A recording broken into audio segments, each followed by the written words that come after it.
बिस्मिल्लाहिर्रहमानिर्रहीम। अस्सलाम वालेकुम माय यूट्यूब फैमिली एवरीवन। आप सब लोग कैसे हैं? उम्मीद करती हूँ सब खैरियत से होंगे और आपकी बहन भी खैरियत से है। अल्लाह पाक आप लोगों को हमेशा खुश रखे, आबाद रखे, जा रहे हैं खुश रहें, हंसते मुस्कुराते रहें। तो जनाब, कल का जो मेरी बहन का ब्लॉग था उसका नहीं करें तो जिसके अब जो मैंने आपको कहा था कि नेक्स्ट में बताऊंगी कि हम सब लोग दंग रह गए, यानी हम लोग परेशान हो गए। क्यों परेशान हो गए? इस बच्ची में से हमने क्या देखा।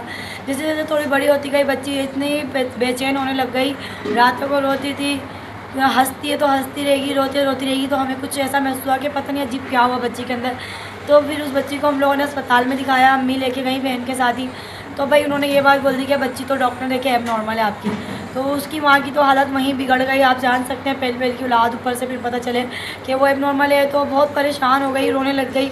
अम्मी ने उनसे पूछा, कहने लगे भाई आप कहीं और भी दिखा सकते हैं। फिर अम्मी ने कहा, घर आए उनको यकीन नहीं आ रहा, उन्होंने बोला मैं किसी और डॉक्टर को दिखाऊंगी। तो मेरी वालदा फिर उनको किसी और डॉक्टर के ले गई, उधर सर्जन थे दिमाग के, उनको दिखाया। तो उन्होंने भी यही बोला कि भाई बच्ची एब नॉर्मल है आपकी, है या हो गई, इसके साथ कुछ ऐसा हुआ तो नहीं था। लेकिन फिर हम लोगों ने, अम्मी ने मतलब बताया कि भाई ऐसे ऐसे बुखार चढ़ा था और उन लोगों ने ट्रीटमेंट में दिमाग और रीढ़ की हड्डी दोनों जगह पानी निकाल के उसके टेस्ट वगैरह करवाए थे। तो हमें यही शक होता है कि ऐसा तो नहीं कि उसकी वजह से हमारी बच्ची, उन्होंने कहा भाई ऐसा हो भी सकता है और ऐसा हो सकता है कि भाई ये पैदाइशी हो, लेकिन ये ऐसा जो हुआ है ये गलत हुआ है, ऐसा नहीं होना चाहिए था। अब हम सही बात तो नहीं पता चला सकते, इसलिए कि अगर वो निकाला है उससे पहले क्या कंडीशन थी, अब ये वही आपको सही बता सकते। लेकिन फ़िलहाल वजह यही है कि आपकी अभी जो कंडीशन है वो यही है कि आपकी बेटी अब नॉर्मल मतलब नवासी है, ये जो भी है।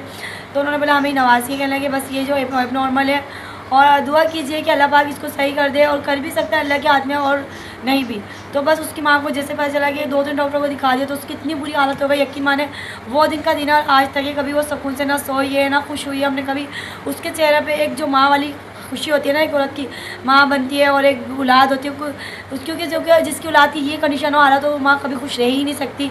रात दिन दुआएं करवाती है, अच्छे अच्छे डॉक्टर जो जैसा बोले लेके जाती है, अच्छे अच्छे मौलवियों से दम करवा सब कुछ करवाती है, लेकिन अभी तक नॉर्मल नहीं। प्लीज़ आप लोग उसके लिए रिक्वेस्ट है कि दुआ कीजिए कि अल्लाह पाक उस माँ को सब्र दे और उस बेटी को, उसकी बेटी को अच्छा करे। इस तरह के जितने बच्चे अल्लाह उन सबको अच्छा कर दे और सबके साथ के मेरी भांजी को भी इंशाल्लाह। आपको मैं कोशिश करूँगी कि नेक्स्ट व्लॉग में उस बच्ची को दिखा सकूँ, उससे मिलवा सकूँ, उसकी माँ की अगर कैमरे में आई सही है नहीं तो कुछ ज़ुबानी सुनवा सकूँ। तो वो इतनी परेशान होती रहती है, मिडिल क्लास है आपको पता है, इतनी मेहनत करती है, उसके हस्बैंड भी 2 जगह करते हैं ताकि बच्ची के लिए अच्छे से अच्छा कर सके। तो बस आपको पता है कितना खर्चा होता है बच्चे का, जिसका अगर एक नॉर्मल हो और दवाइयों में, लेकिन वो छोड़ती नहीं है। अल्लाह से आस लगाए और बेशक अल्लाह से आस कभी छोड़नी चाहिए। उसको उम्मीद है कि इंशाल्लाह उसकी बच्ची सही होगी और हम भी उसके साथ हैं, हम उसके लिए दुआ करते हैं और उसको हम उम्मीद दिलाते हैं इंशाल्लाह आपकी बेटी एक दिन बिल्कुल सही हो जाएगी। और उसके लिए हर क्वेश्चन सब पूरे करती है, माँ है ना। और यकीन माने इतना रोती है, कभी खुश नहीं देखा उसको। उस दिन का दिन आज का उदास ही उदास देते। एक और बेटा उसका, लेकिन उसको भी वो तरजीह नहीं दे पाती, उसके जहन से नहीं निकलती। अपनी बेटी की बात कहती है, मैं साथ ही उसको देखती रहती हूँ बस और रोती हूँ, कभी कुछ कभी दुआएं मांगती है। बस अल्लाह ताला से रहम की दुआ है, अल्लाह पाक सब पे रहम करे, सबके सबके में हम पे भी, और खासकर मेरी बहन की बेटी पर और उन पर। तो इंशाल्लाह नेक्स्ट व्लॉग में कोशिश करूँगी उनसे मिला सकूँ। तो जब तक अपनी बहन को दीजिए इजाज़त।